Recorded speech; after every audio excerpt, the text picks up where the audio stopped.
ತುಂಬ ಹಿಟ್ ಮಾಡಿಬಿಟ್ಟಿದ್ದೀರ ಬಿಡಿ ನೀವೆಲ್ಲ ಸೇರ್ಕೊಂಡು ಹಾಡನ್ನ.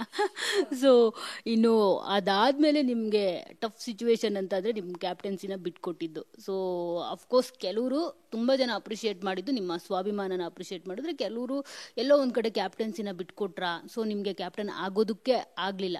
ಸೊ ಇವತ್ತಿಗೂ ಏನಾದರೂ ನಿಮ್ಗೆ ಅದ್ರ ಬಗ್ಗೆ ರಿಗ್ರೆಟ್ಸ್ ಇದೆಯಾ? ಅದರ್ವೈಸ್ ಆ ಟಫ್ ಸಿಚುವೇಶನ್ನ ಯಾವ ಥರ ಫೇಸ್ ಮಾಡಿದ್ರಿ ನೀವು? ಅಕಸ್ಮಾತ್ ನೀವೇನಾದರೂ ಕ್ಯಾಪ್ಟನ್ಸಿ ನನಗೆ ಬೇಕು ಅಂತ ಬೇರೆ ಯಾರನ್ನಾದರೂ ಹೋಗಿದ್ದಿದ್ರು ಅಲ್ಲಿ ನಿಮ್ಮ ಸ್ವಾಭಿಮಾನಕ್ಕೆ ಧಕ್ಕೆ ಆಗ್ತಾ ಇತ್ತು ಅಂತ ಅನಿಸುತ್ತೆ. ನನಗೆ ಇವತ್ತಿನವರೆಗೂ ಯಾವುದೇ ರಿಗ್ರೆಟ್ಸ್ ಇಲ್ಲ. ನಾನು ಕೇಳಿ ಕ್ಯಾಪ್ಟನ್ ಆಗಬೇಕಿತ್ತು ಆ ಥರ ಎಲ್ಲ ನನಗೆ ಯಾವತ್ತೂ ಅನಿಸಿಲ್ಲ. ಆ್ಯಂಡ್ ಇಲ್ಲಿವರೆಗೂ ನಾನು ಕ್ಯಾಪ್ಟನ್ನೂ ಆಗಿಲ್ಲ, ನಂಗೆ ಬೇಜಾರು ಇಲ್ಲ. ಅದಕ್ಕೆ ಲೈಫಲ್ಲಿ ಎಲ್ಲನೂ ಸಿಗಲ್ಲ, ಸಿಕ್ಕಿದ್ರಲ್ಲಿ ನಾವು ಖುಷಿ ಪಡಬೇಕು. ನಂಗೆ ಏನು ಸಿಗುತ್ತೆ ನಾನು ಅದರಲ್ಲಿ ನಂಗೆ ಖುಷಿ ಇದೆ. ಸೊ ಏನಂತಂದರೆ ಅಲ್ಲಿ ಕೇಳಲಿಲ್ಲ ಅನ್ನೋದು ಒಂದೇನಿತ್ತು, ಇವತ್ತಿನವರೆಗೂ ಅದಕ್ಕೆ ಬೇಜಾರಿಲ್ಲ. ಆ್ಯಂಡ್ ಅದಕ್ಕೆ ನನ್ನನ್ನು ಸುಮಾರು ಸಲ ನಾಮಿನೇಟ್ ಮಾಡಿದ್ದಾರೆ. ಕ್ಯಾಪ್ಟನ್ಸಿ ಬಿಟ್ಟರು ಅಂತಲೇ ನಾಮಿನೇಟ್ ಮಾಡಿದ್ದಾರೆ. ಓಕೆ, ನನಗೆ ನನ್ನ ಮೇಲೆ ನಂಬಿಕೆ ಇತ್ತು, ಅಂದರೆ ನನಗೆ ನನ್ನ ಫ್ಯಾನ್ಸ್ ವೋಟ್ ಮಾಡ್ತಾರೆ ಅನ್ನೋದು ನಂಬಿಕೆ ಇತ್ತು.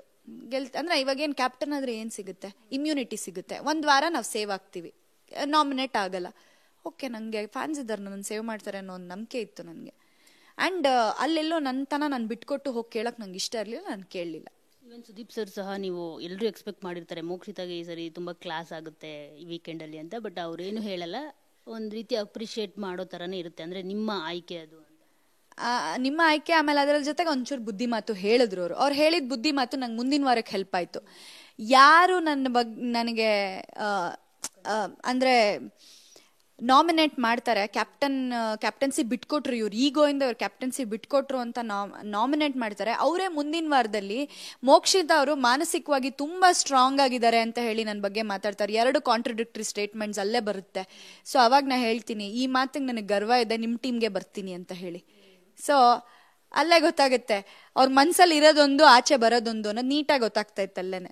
ಮನ್ಸಲ್ಲಿದೆ ಎಸ್ ಮೋಕ್ಷಿತಾ ಏನಪ್ಪ ಈ ಥರ ಹಿಂಗೆ ಬಿಟ್ಕೊಟ್ಬಿಟ್ರಲ್ಲ ಅಂತ ಹೇಳಿ, ಬಟ್ ಆಚೆ ನಾಮಿನೇಟ್ ಮಾಡಲೇಬೇಕು, ರೀಸನ್ ತಗೊಳ್ಳೇಬೇಕು, ಮನೆಯಿಂದ ಹೊರಗೆ ಹಾಕ್ಲೇಬೇಕು, ಅದಕ್ಕೆ ರೀಸನ್ ಅದು ತಗೊಂಡಿದ್ದಾರೆ ಅಷ್ಟೇ. ಸುದೀಪ್ ಸರ್ ಒಂದು ಮಾತು ಹೇಳ್ತಾರೆ, ಯಾರು ನಿಮ್ಮವ್ರು ಅಲ್ವೋ ಸೊ ಅವ್ರಿಗೋಸ್ಕರ ಒಂದು ಕಣ್ಣೀರು ಹನಿನೂ ವೇಸ್ಟ್ ಮಾಡಬೇಡಿ ಅಂತ. ಅದು ನಿಮ್ಮ ಲೈಫ್ಗೆ ಎಷ್ಟು ಅಳವಡಿಕೆ ಮಾಡ್ಕೊಳ್ತೀರ ನೀವು? ಬಿಕಾಸ್ ಎಲ್ಲರೂ ಹೌದು, ಅವ್ರು ಆ ಮಾತು ಹೇಳಿದ್ದು ತುಂಬಾ ಇಂಪ್ಯಾಕ್ಟ್ ಆಯಿತು ನನಗೆ.